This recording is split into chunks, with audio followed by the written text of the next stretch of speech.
Anda pakai lambang-lambang menteri, tapi nggak melakukan koordinasi yang bagus, nggak ada gunanya. Pakai ini, kan saya nggak ada hubungan anjing.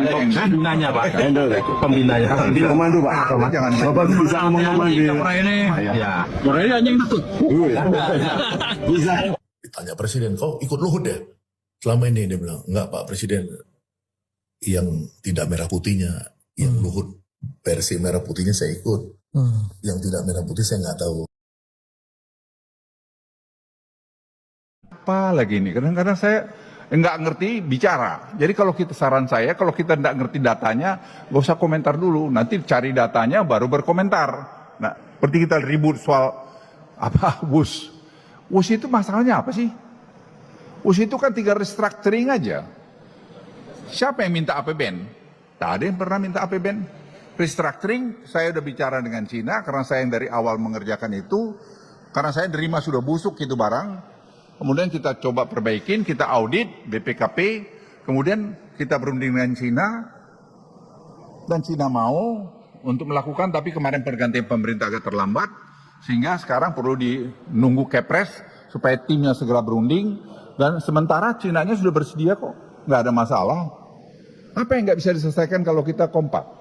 Dulu pada awalnya, ya rencana kereta api cepat yang kemudian bernama WUS ini adalah perjanjian G2G, government to government, antara pemerintah Jepang dengan pemerintah Indonesia. Disepakati pada waktu itu berdasar hitungan ahli dari UI dan UGM, itu bisa dibangun dengan bunga 0,1% dengan Jepang. Tiba-tiba sesudah Jepang minta kenaikan sedikit gitu, oleh pemerintah dibatalkan. Dipindah ke Cina dengan bunga 2%. Tiba-tiba 2% dengan overrun, pembengkakan kemudian menjadi 3,4% yang terjadi itu. Nah sekarang kita tidak mampu bayar. Ketika mau dipindah ke Cina ini, Pak Yonan, Ignatius Jonan, Menteri Perhubungan waktu itu, menyatakan tidak setuju, Pak ini tidak visible. Kata Pak Yonan. Pak Yonannya dipecat. Diganti kan? Sudah itu dia manggil ahli, namanya Agus Pambagio. Presiden manggil nih. Pak Jokowi? Iya Pak Jokowi, sesudah mecat Jonan, dia ditanya, Pak Agus gimana ini? Pak ini tidak visible, rugi negara. Ini menurut Agus? Menurut Agus Pambagio, Bapak tonton yang saya tonton itu. Okay. Rugi negara. Ini atas ide siapa? Kata Agus, kok bisa dari Jepang pindah ke situ dan biayanya besar? Atas ide saya, kata Jokowi. Kata Presiden, atas ide saya sendiri, gitu. Ya sudah, kalau sudah ide Bapak, mau jadi kebijakan, kita nggak bisa apa-apa, pergi si Agus. Ternyata sekarang nggak mampu bayar. Dan tidak mau bayar, Purbaya. Menurut saya benar, Purbaya. Nah ini yang harus diteliti, karena ada dugaan markup. Dugaan markupnya gini, Mas. Ya, itu harus diperiksa. Ini uang dari kemana? Menurut perhitungan pihak Indonesia, persen kilometer per tahun 152 juta US dollar. Tapi di Cina sendiri hitungannya 17 sampai 18 juta US dollar. Naik 3 kali lipat kan? Ini yang naikkan siapa? Uangnya kemana? Naik 3 kali lipat, 17 juta US dollar. Ya, dolar nih. Amerika, bukan rupiah. Per kilometer menjadi 52 di Indonesia. Nah, itu apa? Harus diteliti. Siapa dulu yang melakukan ini?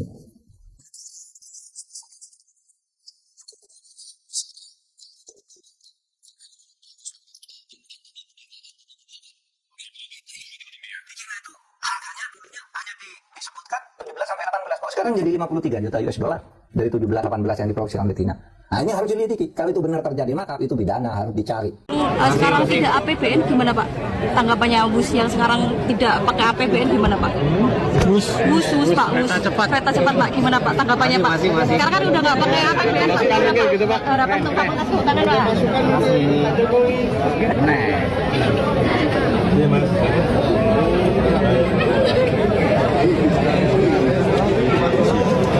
Rencana kumpul sama teman-teman Pak. Baik. Di konten kemarin pas gue bilang Jokowi biadab, banyak banget termul yang pada ngamuk.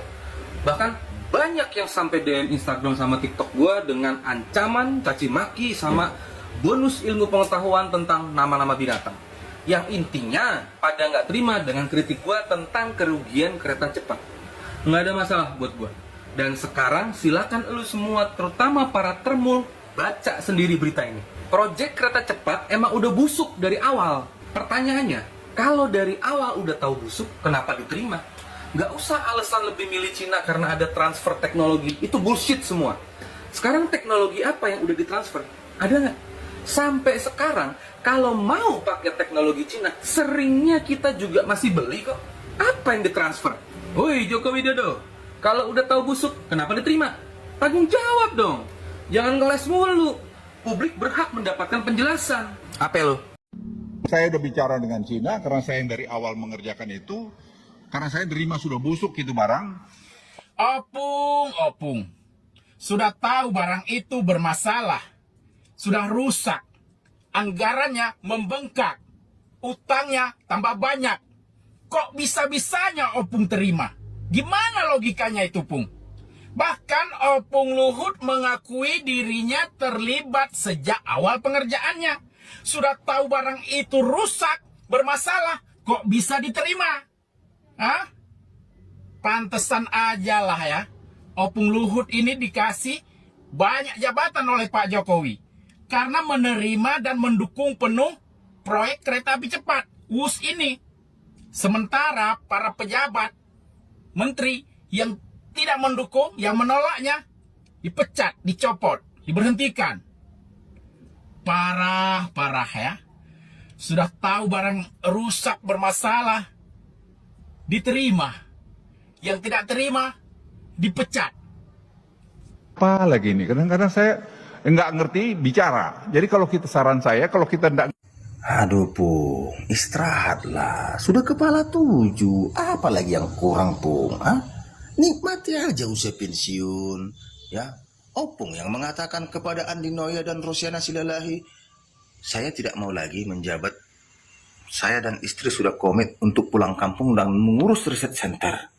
2 kali Opung katakan itu. Bahkan Opung mengatakan hanya orang gila yang beranggapan saya ingin menjadi pejabat. Tapi dua-duanya nggak bisa Opung pegang omongan Opung. Sampai detik ini Opung masih menjabat. Bahkan semua Opung urusi. Ya, MBG Opung urus. Kemarin masalah BBM Opung urus. Masalah kereta cepat Opung urus. Ya, semua Opung urus. Covid juga Opung urus. Ya, satu aja bidang skill itu Pung, biar profesional. Apanya guna menteri-menteri di sana? Hah? Apanya gunanya kalau Opung urus juga menterinya? Gitu loh Pung. Udahlah Pung. Dari tahun berapa Opung menjabat? Gitu-gitu aja negara ini. Zaman Gus Dur Opung udah menjadi pejabat di negara ini. Gitu-gitu aja negara ini. Biarkanlah sama yang muda. Ya, seolah-olah anak-anak muda di negara ini dari 280 juta jiwa nggak ada yang kompeten. Bosan juga kami melihat pejabat itu aja. Bosan juga kami. Ya, karena negara ini gini-gini aja. Udahlah Pung. Opung yang mengatakan di depan Andi Noya. Bahkan Andi Noya mengatakan ini direkam loh. Rosiana mengatakan ini direkam loh. Lalu Opung dengan sangat pede mengatakan hanya orang gila-gila yang beranggapan, saya akan menjadi pejabat.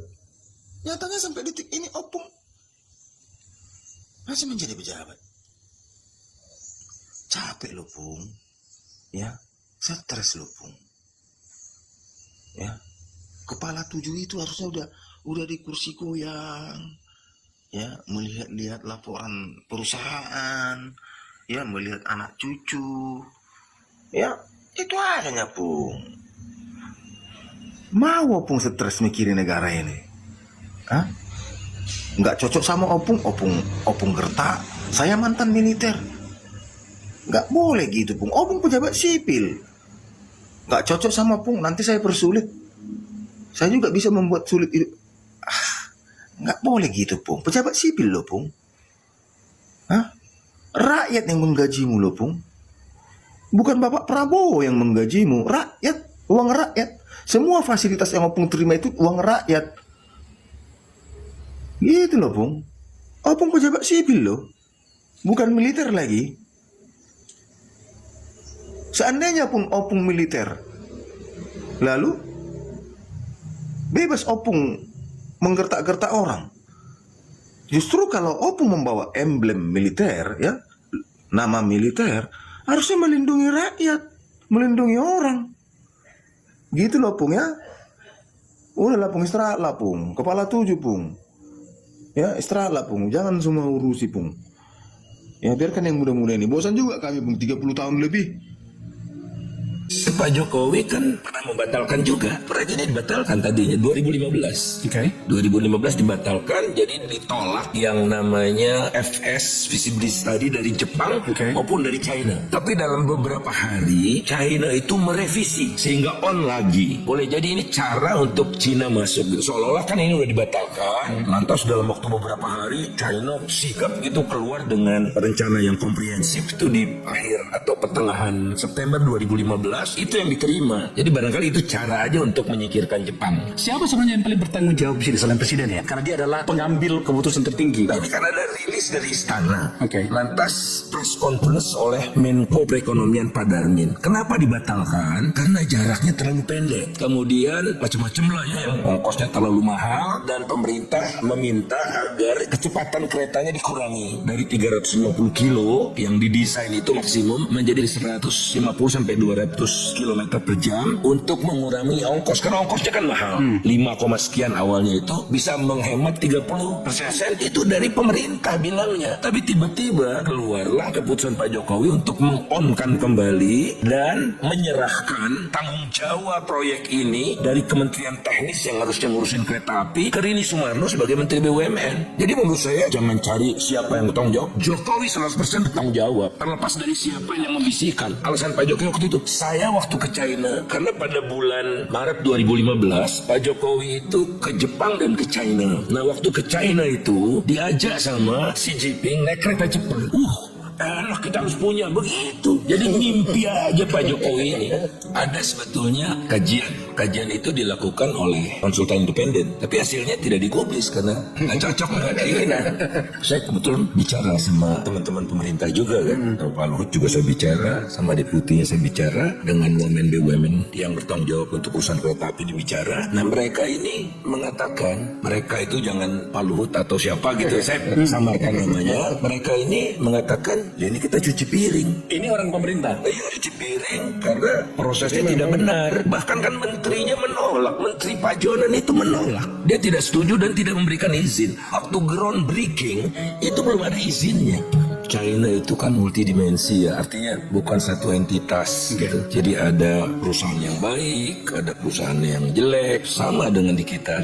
Nah, kenapa sih orang senang bekerja sama dengan China? Karena dia tidak menerapkan yang namanya standar HAM. Korupsi lah, ESG lah, environment, segala macam itu. Sama China nggak perlu. Nah, jadi rusak ini karena banyak modus kerjasama dan investasi ini dilakukan antara perusahaan Cina yang jelek dengan perusahaan Indonesia yang jelek. Jadi kasarnya begundal Indonesia sama begundal Cina gitu. Saya ini pernah jadi Menko 3 kali, kepala staf presiden 1 kali. Pak Luhut ini sebetulnya nyindir Pak Purbaya, katanya jangan Anda merasa jagoan, Anda nggak bisa kerja sendiri gitu. Ini karena mungkin kebiasaan Pak Purbaya, Menteri Keuangan kita yang baru yang top ini, selalu nyindir kementerian, selalu nyerang kementerian. Karena kalau Anda nggak serap anggaran, saya ambil anggarannya. Ya karena menurut Pak Purbaya, kalau anggaran kontribusi yang lain itu bikin rakyat menderita tuh. Sama Pak Jokowi kan sudah berhenti jadi presiden tuh buat rakyat menderita. Hari ini emang udah nggak sesakti sebelumnya, jangankan menyelesaikan semua permasalahan gitu ya, bahkan untuk proyeknya sendiri pun ini digagalkan atau ditolak sama Purbaya. Kemarin udah nggak mau bayarin utang kereta cepat gitu ya, hari ini bilang bahwa pembangunan family office itu tidak akan menggunakan APBN, kita nggak mau, bangun aja sendiri. Padahal family office ini adalah gagasan orang sakti di Indonesia bernama Luhut Binsar Panjaitan. Luhut ini sakti sekali gitu ya, kalau dilihat di era sebelumnya, di eranya Pak Jokowi kan apapun masalahnya Luhut yang tanganin. Kok bisa Menteri Keuangan Presiden Prabowo hari ini menolak atau nggak mau keluarin uang untuk proyeknya Pak Luhut? Ya karena Pak Luhut sebagai Ketua Dewan Ekonomi Nasional, saya pikir awalnya ya masih Luhut seperti sebelum-sebelumnya, seperti di era Jokowi gitu. Karena saya terus terang tidak membayangkan kalau Menteri Keuangan, kalau hari ini adalah eranya Jokowi gitu ya, dan kemudian Menteri Keuangan menolak membiayai family office yang merupakan ide atau gagasan Pak Luhut, wah itu Menteri Keuangannya pasti diganti. Apalagi bahasanya tuh bahasa-bahasa yang agak agak-agak provokatif ya. Bangun aja sendiri, ya kita doain aja. Ya pantas gitu ya, pantas relawan Jokowi sangat gak suka sekali dengan Purbaya ini karena nampaknya udah bikin gak tenang. Makanya minta diganti gitu. Jadi ya itulah perbedaannya mungkin antara eranya Jokowi dan era Pak Prabowo. Luhut hari ini sudah tidak sesakti di era sebelumnya. Padahal ya untuk urusan pembangunan family office ini sebenarnya sudah direncanakan sejak eranya Jokowi memang tahun lalu untuk sebagai sebuah layanan keuangan bagi orang-orang yang super kaya. Jadi harapannya orang-orang yang super kaya di dunia itu bisa datang ke Indonesia, naruh uang, diinvestasikan secara aman, dijaga privasinya dan sebagainya, dan itu yang kemudian membuat Luhut merasa bergairah untuk menjadi pejabat lagi yang sebelumnya udah saya mau pensiun dan sebagainya. Tapi karena ada proyek ini kayaknya masih pengen jadi pejabat lagi di eranya Pak Prabowo. Dan Pak Luhut sebelumnya juga sudah mengklaim di bulan Februari 2025 bahwa Presiden Prabowo sudah setuju dan berharap ini segera disahkan, kita kejar agar bisa segera beroperasi beroperasi tahun ini katanya. Tapi ya ini sudah Oktober, itu masih belum ada tanda-tanda. Ya meskipun secara pribadi saya juga udah curiga bahwa gagasan Pak Luhut ini tidak akan terlaksana gitu. Jangankan family office yang belum ada gitu ya, IKN kereta cepat itu kan sampai sekarang juga masih meragukan ini nasibnya ke depan akan seperti apa gitu. Apalagi posisi Pak Luhut tidak sehebat di era sebelumnya, karena Pak Luhut hanya menempati posisi Dewan Ekonomi Nasional, dan ini ya agak keren. Bukan Menko kayak sebelumnya gitu ya. Ini kan sebenarnya kayak lembaga yang anak bawang gitu. Kalian kalau kecil kalau pernah main game gitu kan ada tuh yang jadi anak bawang, yang pokoknya diajak aja deh, ikut aja gitu ya, meskipun dia nggak ikut aturan tuh. Ya pokoknya dia menang aja lah, kalau dia salah tuh nggak kena sanksi. Anak bawang gitu. Jadi Dewan Ekonomi Nasional bagi saya ya kayak posisi anak bawang tadi gitu. Ngapain ada Dewan Ekonomi Nasional sementara kita punya Menko Perekonomian? Ini kan kayak anak bawang. 2012 saya interaksi ketika dia ikut Pak Hatta Rajasa. Oh, di situ tuh mulai ketemu lagi. Perekonomian. Udah dokter dong beliau atau masih? Udah sebelumnya kan dia di Dana Reksa ya kalau nggak salah saya di. Jadi ya kita lihat pikiran-pikiran dia bagus ya. Saya undang di alumni ITB dulu Jakarta, dia bicara dengan Oneng DPR itu dengan beberapa yang lain, kita lihat bagus. Saya undang lagi di acara yang lebih besar saya buat di ITB dengan Hatta Rajasa. Waktu itu dia staf khususnya Hatta, kita kasih forum bagus ya. Kemudian akhirnya abang angkat saya itu Yusman SD yang Menteri Perhubungan dulu waktu dia ikut Pak Luhut. Pak Luhut awal-awal di Kementerian Maritim, dia tarik Purbaya itu. Nah, dia juga dekat kan sama Pak Purbaya. Pak Purbaya sama Pak Luhut dia memang dekat. Nah, tarik situ. Jadi saya ngikutin lah Pak Purbaya ini selama dia di LPS. Ada teman akrab saya udah almarhum Lendo Novo. Oh Lendo. Jadi staf khususnya dia di sana sempat tenaga ahli lah di tempatnya Pak Purbaya. Lendo itu kan orangnya juhud ya. Nah, itu juga sama Pak Purbaya kan gengnya gitu. Teman-teman saya yang lain, Muhammad Akhir, semua tuh teman-teman saya, teman-temannya Purbaya. Karena kan anak-anak ITB yang teman saya temannya Pak Purbaya. Nah yang sekarang jadi staf khusus dia kan Henry Harmen, yang itu adalah pendiri dari Great Institute kan bersama saya, sekarang ikut dia gitu loh. Jadi saya saling maksudnya saling beririsan aja. Nah, kita lihat bahwa ini orang baik, nggak pernah korupsi, nggak pernah cawe-cawe, nggak pernah ini. Dan saya dengar waktu dia dipanggil presiden, ditanya presiden, kau ikut Luhut ya? Selama ini dia bilang, enggak Pak Presiden. Yang tidak merah putihnya, yang Luhut versi merah putihnya saya ikut. Yang tidak merah putih saya nggak tahu. Nah, misal kayak gitu ya. Maksudnya apa sih itu? Nah, itu nggak tahu, saya terjemahin aja. Tapi ini kan saya dapat. Enggak, lo kayaknya ada ditutup-tutupin nih. Lo maksudnya apa itu? Merah putih sama nggak merah putih itu apa tuh maksudnya? Kita nggak tahu kan. Yang gue tahu Pak Luhut merah putih. Oh, ada nggak merah putihnya Ya, di bisa mana? jadi merah putih. Luhut merah putih kan. Tapi kalau Gue serius nih. Maksudnya kalau ada yang tidak merah putih, bisa gini kan kita. misalnya apa misalnya? Dia misalkan waktu Wus merah putih nggak wus? masuk US misalnya. Nggak Kan merah US putih kan itu? nggak merah putih. Oh. Ikan Purbaya langsung disclaimer kan bahwa dia nggak tahu. Merah banget kalau itu ya. Ya kan, merah banget kan. Apa itu PRC kan, People Republic apa namanya, Partai Republik Komunis Cina itu kan. Di situ kemudian ada manipulasi yang tadinya harusnya B2B, bisnis to bisnis, kan kemudian digeser jadi utangnya jadi utang negara. Dan kemudian Purbaya kan udah kelihatan, saya nggak mau itu utang negara karena awalnya kan utang. Tapi yang ini nanti saya mau dalemin yang ini. Dari APBN, kemudian nanti kan kita mengubah kebijakan politik gitu ya, gimana? Bisa ditolerir nggak? Yang pertama tentu apresiasi kepada Pak Purbaya yang secara tegas mengatakan ini B2B. Kalau B2B ya sebaiknya tidak pakai uang negara. Apatah lagi tadi Mas Agus mengatakan ini yang menikmati quote and unquote Jakarta dengan Bandung saja. Sementara kalau APBN kan mestinya keseluruhannya. Ya. Sehingga memang dari awalnya good governance-nya ada catatan. Tetapi apapun sekarang sudah menjadi project. Sudah jadi kebijakan Sudah yang jadi diambil kebijakan. bersama-sama. Dan kalau kita cacat, maka efeknya jauh lebih panjang. Menurut saya, ide restructuring masuk. Tinggal pastikan ide restructuring itu tidak lagi membebani kita. Karena memang saya pernah naik sekali. Itu di 250.000 yang bisnis biasa gitu. Kalau yang itu kan 400-an gitu. Itu dengan pos yang 116 sampai 118 triliun itu memang bisa puluhan tahun tidak terbayar itu untuk kasus ini. Nah, sehingga mumpung Pak Menteri Keuangan sudah mengangkat ini ke publik, put all the thing on the table, lakukan proses teknokrasi dengan seksama, berani nego dengan Cina, membuat saya Cina juga akan sangat terbuka karena hubungan kita dengan Cina cukup lumayan. Ya. Nah, dari situ kita punya solusi. Tidak memberatkan APBN, saat yang sama tidak membuat KAI juga mati karena beban yang berat, tapi saat yang sama WUS-nya tetap bisa berjalan. Sampai sekarang ada manfaat buat banyak orang WUS itu. Jadi nggak perlu bersandar kepada APBN. Jangan pakai APBN. Jadi proyek ini harus tetap jalan.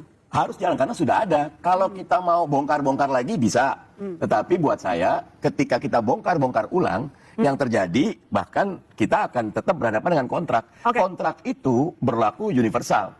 Siapapun kalau kita udah tekan kontrak maka kita punya hak dan kewajiban yang harus dijalankan. Oke. Buat saya catatannya transparansi, akuntabilitas sama teknokrasinya harus jalan setelah ini. Oke, baik. Pak Ubed, ketika Menteri Keuangan menolak bayar utang WUS dari APBN, yang sebelumnya sebenarnya APBN-nya sudah bersedia untuk menanggung ketika ada cost overrun, yang akhirnya membuat APBN harus tanggung jawab. Dan sekarang APBN-nya nggak bayar. Ya, saya kira sikap Pak Purbaya dapat dibenarkan ya dalam konteks itu. Karena pertama, memang itu B2B. Yang kedua, ini sudah dipertimbangkan sebetulnya oleh banyak pemikir di masa itu agar proyek ini perlu diantisipasi. Karena sudah diprediksi, bayangkan 1 tahun rugi 4,1 triliun. Dalam 1 semester awal ini rugi 1,6 triliun. Ya, artinya nggak diantisipasi dari awal. Artinya menurut saya, dugaan kuat saya, ini kebijakan yang emosional yang basisnya kepentingan. Bayangkan para ilmuwan, seperti Pak Agus dan kawan-kawan mengatakan bahwa ini bakal rugi. Itu clear dengan kalkulasi menggunakan uang waktu itu dan karena dibiayai oleh 75% oleh Bank Pembangunan Cina, totalnya hampir 116 triliun ya. Ya. Dan itu kan beban yang sangat besar kalau kemudian dibebankan kepada APBN. Oke. Jadi menurut saya ini pelajaran berharga dan harus dievaluasi secara mendasar dan mungkin ada pertanggungjawaban sebetulnya ya karena kebijakan yang tidak berbasis pada ilmu pengetahuan yang utuh. Ilmu pengetahuan yang utuh. Iya. Ada yang mengatakan dasarnya emosional aja gitu. Maksudnya Iya. apa? Kenapa gengsi Maksudnya- doang, kepentingan politik? Ilmu pengetahuan yang tidak utuh itu artinya ada ruang emosionalitas di situ, kepentingan dan lain-lain. Kepentingan. Itu Baik. yang sebetulnya terlihat dari kesepakatan yang berubah. Kesepakatan Awalnya berubah. dengan Jepang tiba-tiba kemudian berubah Ya, dengan ganti Cina. ke China. Saya kira Bang Andi, terlalu emosional. Kan untuk kepentingan publik ini. Kita mesti melihat dulu sih apa sih membuat kereta api cepat, MRT dan LRT. Di sini kan pemerintah mempunyai PSO ya, Public Service Obligation, gitu, Ya. yang harus dilakukan oleh pemerintah untuk itu. Kalau kita lihat mengenai kemacetan dan sebagainya, itu Jakarta aja 65 triliun setiap tahun. Jabodetabek itu hampir 100 triliun. Ya, itu mungkin sasaran utama gitu bagaimana kita menciptakan transportasi massal dengan juga yang berbasis teknologi seperti itu. Ya, salah satunya kan ada LRT dan MRT, kemudian ada kereta api cepat yang dibangun konsorsium ya, KCIC ini. Yang 75% dengan dana peminjaman, 25% equity. Kalau kita lihat memang equity-nya terlalu rendah dibandingkan dana peminjaman itu. Ya, yang inilah yang dipikirkan juga memang di seluruh dunia ketika kita bicara kereta api cepat itu, ya katakanlah di bawah 200 km itu pasti akan rugi. Tidak ada yang untung untuk kereta api cepat. Tapi kan ada PSO itu, Public Service Obligation itu yang perlu juga kita perhatikan sebagai pemerintah. Oke. Ya, satu itu. Yang kedua, bagaimana dengan yang katakannya utang yang dibilang kan, pembangunan kan 118 triliun, 118,8 triliun, ya pembangunan kereta api cepat itu. Dan di sini kan belajar bahwasanya ini tidak hanya sampai Bandung, tapi itu akan sampai ke Surabaya. Di sini memang tidak perlu pakai APBN karena B2B asalnya. Tapi kita juga ingat bahwa ketika kerjasama, Kementerian Keuangan kan punya perusahaan, anak perusahaan peminjaman infrastruktur. Iya. Ya perusahaan itulah yang bersama dengan CDB, dengan China Development Bank itu sudah selesai. Ya, tinggal bagaimana mencari titik temunya untuk mengurangi, strukturisasi utang itu, ya, merenegosiasi lagi utang itu, terutama bunganya. Dan kata Pak Luhut, ya, yang memang beliau terlibat langsung di situ, beliau juga mengatakan 3 bulan lalu China sudah oke, sudah confirm untuk merestrukturisasi bunganya itu. Nah, permasalahannya kan pada saat itu terjadi pemindahan kekuasaan, artinya kan ada presiden baru. Nah, sekarang yang akan dibicarakan lagi nih oleh akan dibuat tim lah untuk membicarakan itu dengan berdasarkan SK presiden yang nantinya, ya kan. Jadi intinya tidak ada maksud ya bahwasanya ini akan dibebankan KPBN. Tinggal bagaimana ya kereta api sebagai operasionalnya itu, dan pemerintah di sini apakah pemerintah akan mengambil alih untuk infrastrukturnya misalnya dengan injek kepada konsorsium opsi yang diberikan oleh Danantara. Danantara. Ya? Oke, baik, saya Pak Ubedillah. Ini tadi disampaikan ini soal SOP juga sebenarnya. Sebetulnya tadi sudah menggunakan logika itu bahwa dijelaskan studi di banyak negara kereta api cepat dalam jarak yang tidak lebih dari 200 km itu pasti rugi. Narasi itu sebetulnya cukup untuk mengatakan bahwa ini jangan dilakukan proyek ini. Itu yang saya sebut mestinya scientific approach gitu loh, mengambil keputusannya. Bukan karena ingin gagal-gagalan membangun satu legacy dan lain-lain ya. Yang justru dampaknya sebetulnya cukup besar. Misalnya bayangkan, utang yang masih di atas 100 triliun, kemudian setiap tahun rugi 4,1 triliun, terus menerus, lalu kita belum bayar bunga utang, angsuran, dan lain-lain. Jadi ini beban, kalau kemudian dialihkan ke APBN, APBN akan mengalami tambahan defisit. Dan itu membebani negara, itu membebani rakyat. Oke, Pak Bestari, kan sudah jelas ya bahwasanya kan Pak Luhut yang terlibat langsung betul dari awal mengenai kereta api cepat itu. Bahwasanya itu tidak akan menggunakan APBN. Ya. Jadi artinya ini ada suatu pemikiran ya bagaimana pertama yang tadi adalah bernegosiasi untuk itu, dan juga aset-aset kereta api itu di sekitar jalan kereta api itu bisa digunakan. Oke. Ya, bukan nanti dijual, tidak. Kalau tidak menggunakan APBN, kita menggunakan karena B2B, kita menggunakan Danantara. Danantara yang mengumpulkan banyak BUMN kan. Sementara Danantara itu dalam 1 tahun dia hanya dapat dividen sekitar 80 triliun. Itu belum membiayai BUMN yang ada. Kemudian kita harus evaluasi mendasar bahwa cara mengambil kebijakan itu memang harus from knowledge to policy. Jadi proses diskursus untuk mengambil keputusan itu tidak tumbuh waktu itu yang dominan tadi kepentingan. Gitu. Oke, dominan kepentingan emang, Pak Said. Saya ingin meluruskan sedikit. Saya tidak punya dasar sama sekali bahwa proyek ini B2B. Itu hanya omongan. Kepres nomor 107 2015 itu jelas kok ini proyek pemerintah dan menugaskan kepada Wijaya Karya, PTPN dan jadi saya tidak pernah ada menyatakan B2B. Nah, ingat namanya penugasan itu adalah Undang-Undang BUMN menyatakan apabila pemerintah menugaskan kepada BUMN terhadap proyek yang tidak layak, maka seluruh biayanya ditanggung pemerintah ditambah margin yang layak. Jadi jangan dibelok-belokkan seakan-akan di B2B. Dari awal ini adalah proyek pemerintah. Nah, jadi bahwa sikap Purbaya tidak membayar itu sikap politik, bukan berarti bukan proyek pemerintah. Ini kalau salah, ini bisa bahaya seakan-akan proyeknya kereta api. Nggak pernah kereta api punya proyek ini. Oke. Dia penugasan. Nah, di Kepres nomor 93 2021 itu semakin diperjelas bahwa ini proyek pemerintah itu tolong. Baik, nanti saya sambung lagi ke Pak Said soal itu sangat menarik. Saya punya pertanyaan ke Pak